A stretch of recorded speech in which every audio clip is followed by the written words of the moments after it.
Oke guys, welcome back to Daily Charting with Toshi, di mana kita akan daily chart your favorite cryptocurrencies. Oke, dan sekarang kita masuk ke DCWT sesi pertama, di mana kita akan membahas mengenai Bitcoin dan Ethereum.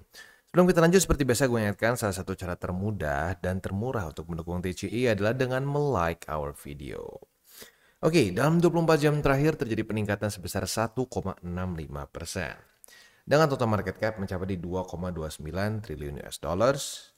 Untuk Bitcoin Dominance, dia turun sebesar 0,25% dan volume meningkat sebesar 6,61%.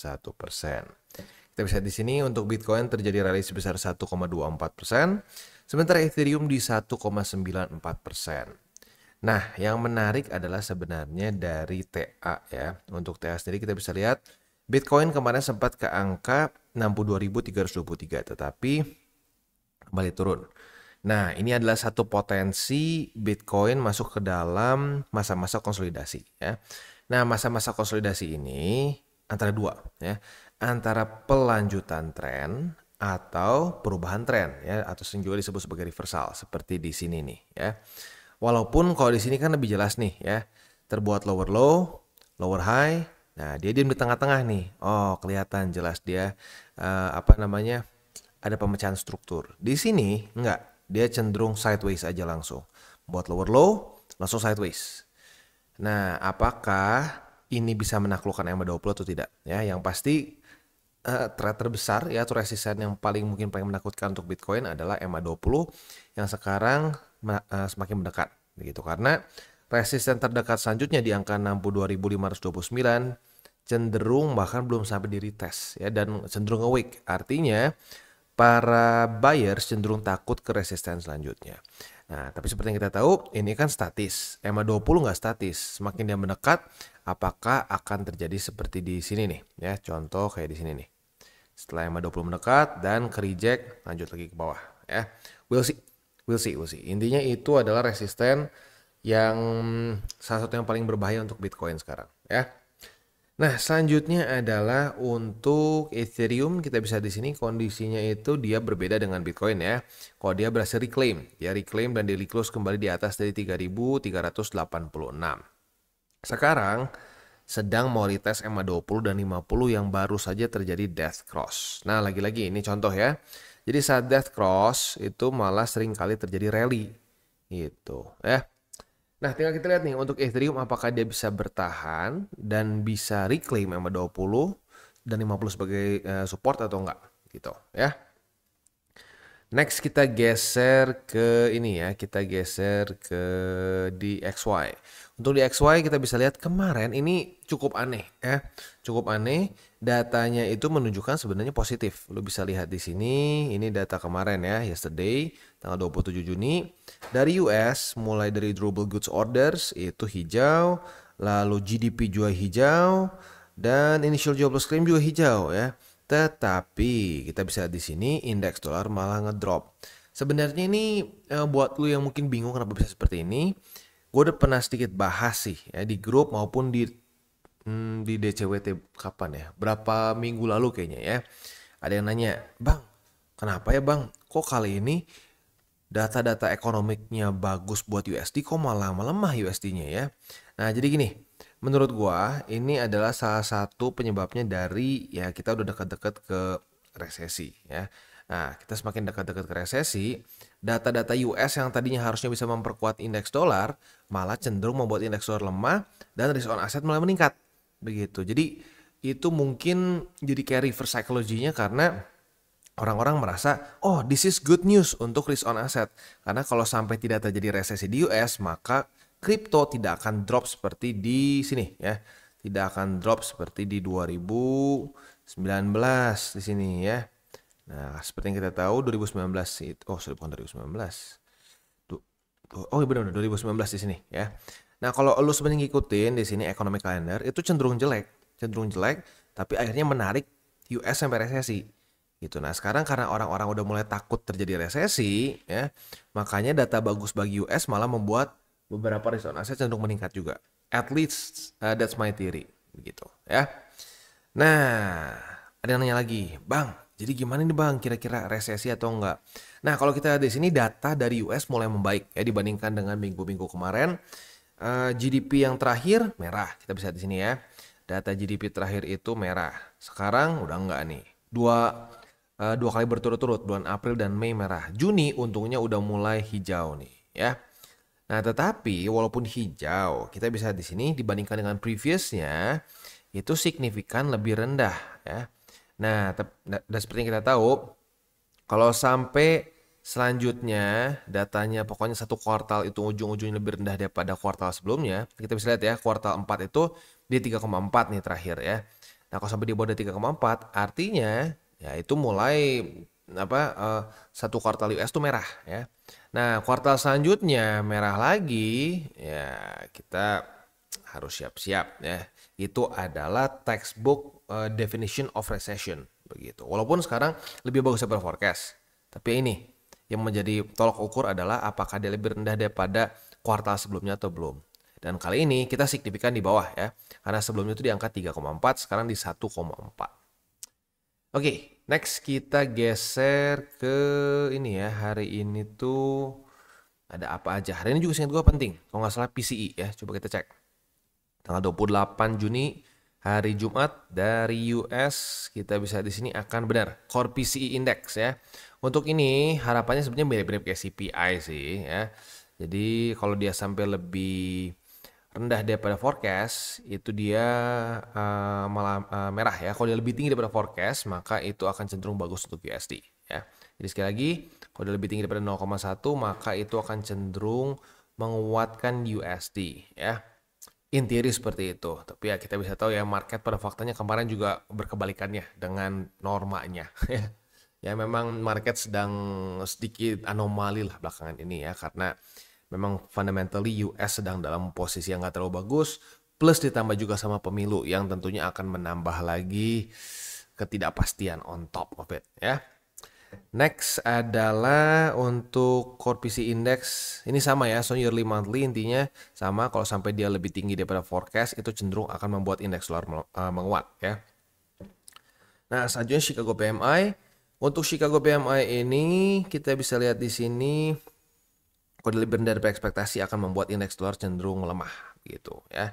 Berarti kalau di bawah dari 39,7 akan membuat indeks dolar cenderung melemah ya. Oke, next kita akan geser ke besok. Besok ada apa? Coba kita intip dulu. Dan dari US besok itu, Sabtu nggak ada apa-apa ya. Hanya ada bintang 2 dan bintang 1 saja, jadi lebih cenderung fokus ke TA ya. Next, news yang cukup menggemparkan ya. VanEck baru saja memfile Solana ETF di US. Dia mengklaim bahwa Solana, atau lebih tepatnya Sol ya tokennya, koinnya, itu bukanlah komoditas. Nah, di-approve nggak nih? Yang gue lihat dia belum diajukan oleh BlackRock. Ini baru diajukan oleh VanEck saja. Nah tentunya banyak yang mungkin dulu berspekulasi apa sih penyebab dari approval Bitcoin ETF dan juga Ethereum ETF. Menurut gue bukan karena Gary Gensler tiba-tiba mengubah sudut pandangnya mengenai kripto. No. Menurut gue adalah karena BlackRock yang apply. Karena VanEck ini udah sebelumnya 2 kali atau 3 kali meng-apply Bitcoin ETF spot ya. Dia udah minta berapa kali sebelum BlackRock. Tapi selalu ditolak. Nah, jadi menurut gue, pandangan gue at least ya, ini nggak akan di-approve sampai BlackRock maju. Kalau BlackRock maju, possibility ini lebih besar ya. Walaupun Solana ini sebenarnya juga bisa dibilang cenderung lebih sulit dibandingkan Ethereum karena kalau secara yang ngomong benar-benar secara belak-belakannya, Solana ini sempat terkait dengan FTX. Kalau nggak salah ada berapa persen dari Solana itu masih ada urusan terkait dengan FTX dan Sam Bankman-Fried begitu. Jadi I don't know apakah itu bisa di-approve atau nggak. Kalau Ethereum nggak ada kasus yang seperti itu sih. Cuman gue pikir bakal susah dibandingkan Bitcoin karena ya dia sempat diinvestigasi oleh SEC. So ya, gue bukan bilang pasti nggak akan di-approve ya, tapi menurut gue kalau BlackRock belum masuk namanya, akan jauh lebih mudah ditolak oleh SEC ya, karena ya lihat sendiri, VanEck ini sudah berkali-kali sebelumnya mengajukan spot ETF Bitcoin ya di cycle kemarin seingat gue, ditolak terus. Waktu BlackRock ngajuin semua diterima begitu ya, jadi We'll see, we'll see. Tapi gara-gara ini Solana ngepam 10% sih ingat gua. Coba kita cek ya. Solana itu ngepam kurang lebih kemarin 10 atau 9% lah. Nah, di sini ya. Dia ngepam 9%-an. Ya jadi ya apakah ini adalah suatu buying the rumor and selling the news? I don't know. Menurut gua maybe ya, karena belum ada approval atau apapun sama sekali. Ya, even approval pun bisa tetap buying the rumor and selling the news. Next, kita ngomongin soal ini indeks, sorry bukan indeks tapi BTCD ya, atau BTC dominance. Kita bisa lihat di sini mulai terbentuk suatu pola yang menunjukkan jangan-jangan ini adalah sebenarnya bukan cuma pola ya, tapi ada divergence seperti yang kita bisa di sini dengan si RSI ya, divergence dengan RSI. Apakah ini adalah pertanda bahwa altcoin season akan mungkin terjadi dalam waktu yang nggak terlalu lama lagi? We'll see. Nanti mungkin kita akan bahas lebih dalamnya di DCWT sesi kedua ya. For now kita kasih lihat ini aja deh, kasih lihat teasernya dulu aja kalau ya. Oke, next kita akan masuk ke ini ya, reminder buat TCI sekarang sudah aktif di Twitter, silahkan bisa follow di @toshicryptoindo. Dan selanjutnya sih mungkin kita ke ini dulu ya, ke buy limit dulu aja. Sebelum kita masuk, gua akan disclaimer dulu bahwa semua konten dari TCI bukanlah financial advice. Ini semua bentuknya adalah edukasi. Lalu bagaimana cara untuk mendukung TCI? Ada banyak caranya. Lu bisa like our video, bisa share our video, atau juga bisa menggunakan link referral kita di bawah. Nah, sekarang kita akan dengar dulu pesan-pesan dari sponsor kita pada hari ini. Oke, today's video is brought to you by Bybit. Di mana di Bybit ini kita bisa melakukan berbagai macam hal ya, mulai dari yang newbie sampai yang sudah advance. Buat mungkin lo merasa bahwa aduh bang, gue masih nggak ngerti nih TA, gue masih nggak ngerti charting dan seterusnya, tapi pengen akumulasi, pengen DCA murni, bisa lo tinggal masuk ke sini one click buy, di mana lo bisa pilih lo mau pakai apa ya fiatnya, lo tinggal pilih juga asetnya apa ya. Misalkan lo pengen akumulasi BTC, misalkan setiap hari Senin jam 7 pagi, misalkan gue pengen akumulasi BTC sebesar 100.000 rupiah misalkan ya, lu bisa langsung lakukan di sini. Bisa peer to peer, bisa Dana, Bank BRI dan lain-lain. Ini gila ya, bisa pakai BCA Mobile dan seterusnya. Jadi Bybit ini memang cocok banget buat orang-orang yang tinggal di Indo ya, bisa langsung pakai bank-bank yang memang sudah biasa kita pakai di Indo ya. Nah, buat yang intermediate sampai advance juga di sini ada spot, nah, dan juga ada leverage tokens, dan tentu juga ada derivatives trading, di mana kita bisa menggunakan kontrak yang USDT maupun USDC. Jadi di sini lo bisa pakai USDC ya, karena nggak semua exchanger bisa menerima untuk futuresnya pakai USDC ya. Dan tentu juga lo bisa earning bunga juga dari kripto lo dan lain-lain. Dan tentu juga di sini kita bisa melakukan copy trade ya, di mana copy trade dari Bybit ini sudah cukup terkenal ya, dan kita bisa mendapatkan keuntungan juga. First copy trade kita bisa ada protection 100 USDT loss coverage ya, dan seterusnya ya. Jadi buat lo yang tertarik bisa silakan pakai, klik di link referral kita di bawah. Oke, dan kita masuk dulu ke Bitcoin. Untuk Bitcoin sebenarnya secara TA sih nggak terlalu banyak perubahan ya. Jadi untuk buy limit kedua masih aktif di 60.800, buy limit ketiga di 58.227. Itu untuk posisi spot di Bitcoin. Untuk posisi futuresnya, retest 1, retest 2 sudah terjadi kemarin ya. Buat lo yang konservatif sudah tutup posisi pastinya, karena sudah kemarin mendekati ke berbagai macam data-data penting dari US. Berarti ya udah profit. Profitnya berapa? Tergantung lo tutupnya kapan gitu. Tapi harusnya in theory profit ya. Nah, buat yang agresif, lo masih pegang posisi longnya dan sekarang dalam keadaan profit sebesar 1,5%-an lah ya. Nah, target TP jangan lupa di angka 62.529 ya. Itu untuk posisi longnya. Untuk posisi shortnya tinggal kita balik saja logikanya. Retest 1, retest 2 di 62.529, kita bisa buka posisi short dengan target TP kita di angka 60.800 ya. Oke, itu kurang lebih setup untuk di Bitcoin. Secara struktur masih cenderung bearish, tetapi mulai ada konsolidasi di sini ya. Dan ini sedikit berbeda konsolidasi dibandingkan dengan di sini ya.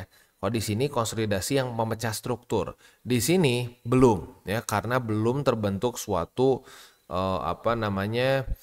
higher low ya, baru ya udah aja langsung konsolidasi. Kalau di sini kan jelas nih dia membuat suatu lower high, harusnya membuat lower low lagi kan. Kalau dia mau melanjutkan tren ya, atau minimal balik lagi ke sini nih. Sini konsolidasi. Nah, jadi kalau sampai si ini turun dan ke sini, nah ini masuknya sama kayak gini konsolidasi. Tapi dia karena membuat suatu higher low, nah ini adalah suatu konsolidasi yang memecah struktur gue sebutnya ya. Kayak ini beda. Jadi bisa dibilang tren yang ini lebih lemah tapi punya potensi untuk bisa reversal. Nah, tinggal kita lihat apakah dia bisa reclaim 62.529 atau jangan-jangan dia akan dihajar terus oleh MA20. Next. Oh iya, satu lagi. Kalau kita ngomongin juga secara struktur, ada juga bull support band di sini ya. Bull support band itu ada sekarang di angka sini 61.333. Jadi bisa dibilang juga ini ngebantu Bitcoin bounce juga. Jadi kita lihat nih sampai minggu depan, bukan minggu depan sih, 2 hari lagi lah ya, 2 hari lebih 21 jam ke depan, apakah Bitcoin bisa weekly close di atas atau jangan-jangan di bawah. Kalau di bawah dari bull support band, seperti yang gue bilang dari sebelum-sebelumnya, secara TA dan secara historically speaking, kita harus siap dengan Bitcoin yang cenderung akan lebih lemah dan cenderung akan menarik juga semua cryptocurrency market. Ya. Next kita masuk ke Ethereum. Untuk Ethereum posisi spotnya berarti buy limit kedua kembali aktif lagi di angka 3.356 dan buy limit ketiga di angka 3.279. Itu untuk posisi spot. Untuk posisi futuresnya retest 1, retest 2 di angka 20 atau 50 sebagai resisten. Kita bisa buka posisi short dengan target TP di angka 3.386. Sementara untuk posisi longnya otomatis tinggal kita balik saja logikanya. Retest 1, retest 1, retest 2 di angka 3.386. Kita bisa buka posisi long dengan target TP kita di MA20 atau bisa juga kalau mau sedikit lebih agresif boleh pertimbangkan di angka 3.508 ya. Itu kurang lebih setup untuk di Bitcoin dan Ethereum dan gua pengen kasih wejangan lu nih untuk para newbies ya. Untuk para newbies jangan terlalu tergoda dengan altcoins ya, apalagi dalam masa-masa masih QT. Technically sekarang masih QT ya, dimana interest rate masih tinggi dan balance sheet masih terus turun. Nah, di masa-masa QT ini, historically speaking, altcoins akan cenderung di outperform oleh BTC. Nggak semua, tapi cenderung di outperform. Dan kalau sampai ini benar-benar terjadi resesi lagi dan seperti di 2019, lu boleh cek sendiri, altcoins cenderung ngedump, bukan cuma ngedrop ya, ngedump lebih signifikan dibandingkan BTC. BTC aja terakhir kali itu minus sampai 70% ya. Nah, alts banyak yang bahkan kembali ke masa-masa awal dari bull market secara harga. Nah, maka dari itu exposure ke altcoins jangan terlalu besar. Bahkan kalau lu bener-bener newbie nggak ngerti apapun sama sekali, gue sarankan lebih baik lu pegang di cycle ini BTC dan Ethereum saja, altcoins di cycle selanjutnya. Begitu ya. Dan ngomongin soal deterministik ya, lagi-lagi masih cukup banyak orang yang cenderung deterministik, yang berpikir bahwa ya ini pokoknya cuma antara nge-pump atau ngedump.